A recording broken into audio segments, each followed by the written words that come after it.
नमस्कार दोस्तों, EWS में आपका स्वागत है। पेपर पर चर्चा 0.1 में आज लेकर आए हैं BLED फर्स्ट ईयर वालों के लिए एग्जामिनेशन 2018। फोर्थ पेपर है core discipline mathematics and natural science. सब वही है, तीन घंटे का समय है जिसमें कि आपको मैक्सिमम 80 मार्क्स मिलेंगे। और इसमें है बस एक चीज़ है, इसमें कॉमन एक ही चीज़ है कि आप सबको जो है प्रश्न पे ध्यान देना है। ये प्रीवियस ईयर पेपर होने के नाते इसमें कोई क्वेश्चन का इशू नहीं होना चाहिए। सिर्फ प्रश्न पर ध्यान देना है जो कि कॉमन होगा, जो आपको पेपर में पढ़कर जाना है। देखिए वही है कि नहीं 5 प्रश्नों के उत्तर दीजिए। प्रश्न संख्या 1 अनिवार्य है। इसके अलावा प्रत्येक इकाई से एक प्रश्न कीजिए।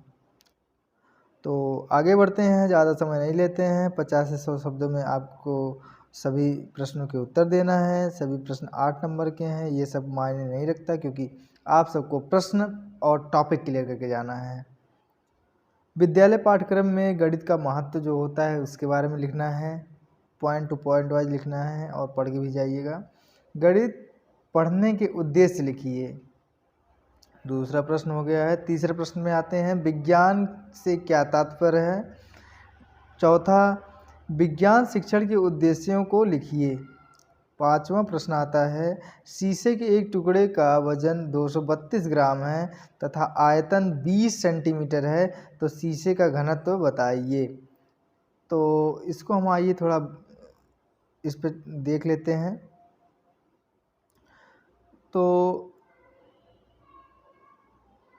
ये है जो घनत्व का जो फार्मूला है, आयतन बटे द्रव्यमान बटे आयतन होता है। तो इसका द्रव्यमान कितना है, 232 ग्राम है, ठीक है। और जो इसका आयतन कितना है, 20 सेंटीमीटर क्यूब, ठीक। तो हम अगर इसको हम सॉल्व करते हैं तो ये 10 से 2 से ये कटेगा तो आ जाएगा 10, और 2 से इसको काट लेंगे तो आ जाएगा 1, 2 1 2 और 2 1 2, 2 6 12, 116 आ जाएगा। तो इस प्रकार जो है हमारा ये 116 आया है। 10 से जब इसको डिवाइड कर देंगे तो आ जाएगा मतलब 11.6। यानी इसको हम लिखेंगे कैसे, ग्राम पर सेंटीमीटर क्यूब। यहाँ लिख देते हैं तो ग्राम पर सेंटीमीटर क्यूब, ठीक दोस्तों। तो हम आगे बढ़ते हैं।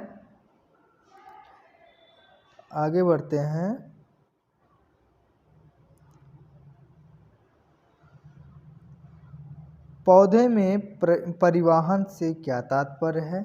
आगे बढ़ते हैं। एक चतुर्भुज ABCD की रचना कीजिए जिसमें भुजा AB 4.3 सेंटीमीटर का कोण A 60 डिग्री और BC बराबर 3.5 सेंटीमीटर, DC बराबर CD बराबर 2.8 सेंटीमीटर और AD बराबर 3.3 सेंटीमीटर है, इसका रचना करना है। तो हम आगे बढ़ते हैं।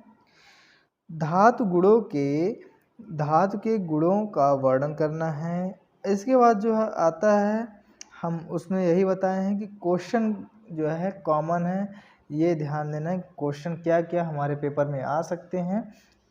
इसको अपने एक परिदृश्य में रख के पढ़िएगा। तो इसके बाद आता है यूनिट वाला।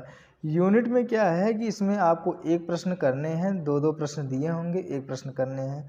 लेकिन इसमें क्या है, अगर आप देखते हैं प्रीवियस ईयर पेपर जिससे आपको एक सीख मिलती है, तो इसमें ये ध्यान देना दोनों को दोनों सॉल्व करिए जिससे आपको एक मॉडल पेपर के रूप में ये तैयार हो पाए।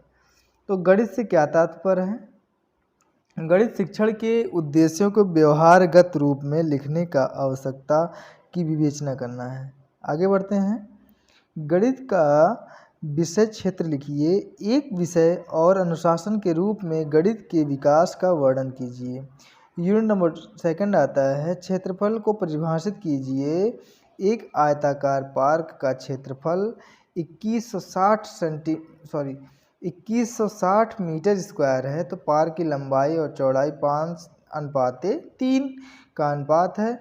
तो ₹25 मीटर प्रति मीटर की दर से पार्क की बाड़ लगाने की कीमत बताइए। तो इस पे आप इसको ज़रूर एक बार सॉल्व कर लीजिए, क्योंकि ये एक आपके लिए समझ ले मॉडल पेपर ही है। आगे बढ़ते हैं। लाभ और हानि का सूत्र लिखिए।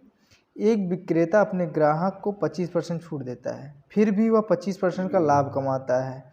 वस्तु को चिन्हित मूल्य बताइए, जबकि विक्रेता के लिए लागत मूल्य 1080 रुपये है। तो हम इसको ऐसे बता देते हैं, आइए देख लेते हैं। तो इसका जो फार्मूला होता है MP अपॉन, देखिए इसमें क्या क्या पता है, इसमें पता है हमको, पता ये है लागत मूल्य मार्क प्राइस और CP बराबर इसका होता है 100 प्लस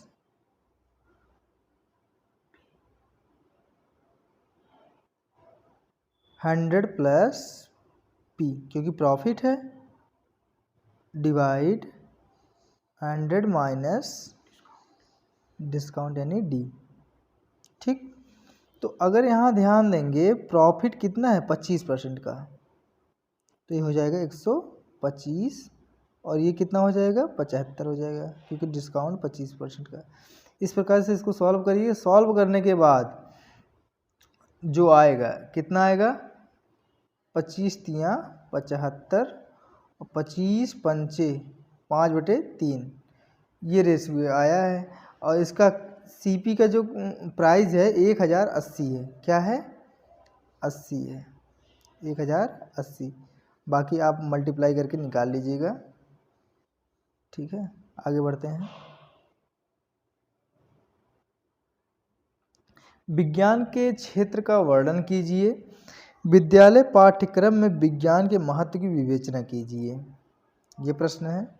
विज्ञान पढ़ने के लक्ष्य एवं उद्देश्यों का वर्णन कीजिए।